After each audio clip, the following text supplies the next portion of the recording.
এই অনুষ্ঠানটি ভারতীয় ফ্যান্টাসি এবং লোককথা থেকে অনুপ্রাণিত। দর্শকদের অনুরোধ করা হচ্ছে তারা যেন অনুষ্ঠানটিকে শুধুমাত্র একটি কল্পকাহিনী হিসেবেই উপভোগ করেন, যার সঙ্গে বাস্তবের কোনো সম্পর্ক নেই। এই নেটওয়ার্ক সামাজিক অমঙ্গল এবং কুসংস্কারকে অনুমোদন করে না, যা আমাদের সমাজকে আঘাত করে এবং একইভাবে নিন্দা করে।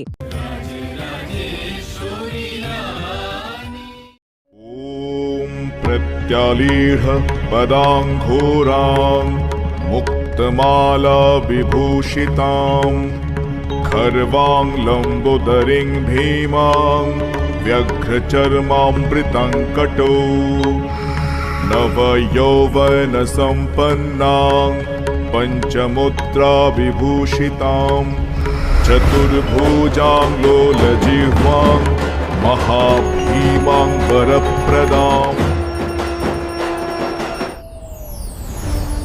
পূর্বে আমরা দেখেছি কিভাবে রানীমা দুর্গার মূর্তি ফিরিয়ে এনেছিলেন। এই অধ্যায়ে আমরা দেখব রানীর মা দুর্গা স্থাপন।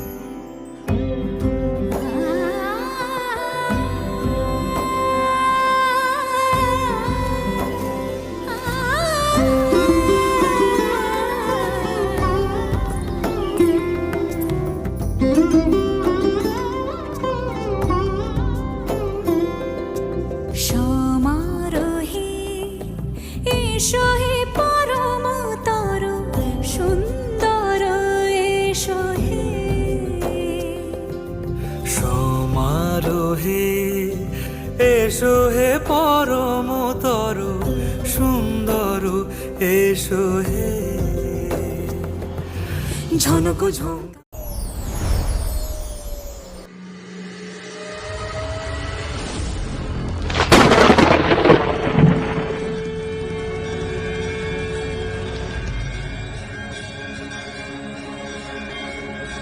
দাঁড়ান, এই মেয়ের হাতে মূর্তি প্রতিষ্ঠা করতে পারে না। মা, এ তোমার কেমন লীলা?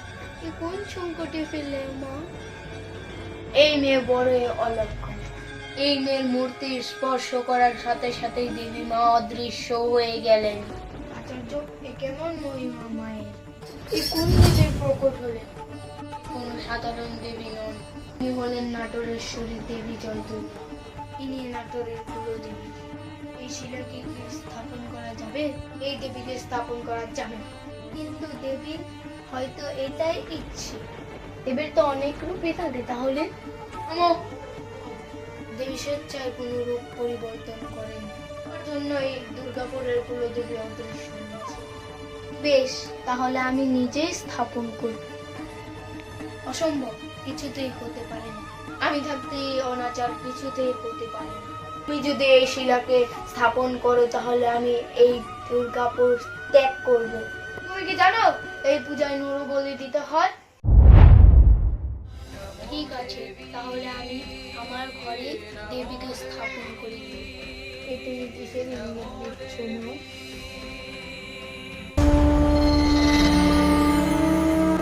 অপরাজিতা, তুই রানীকে আমায় স্থাপন করতে দে।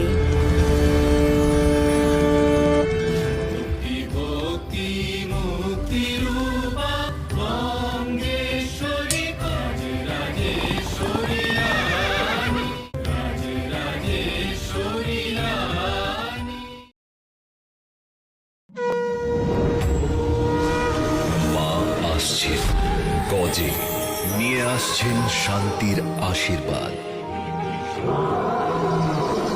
শস্য শ্যামলা হয়ে উঠুক পৃথিবী, ভরে উঠুক ভক্তিতে।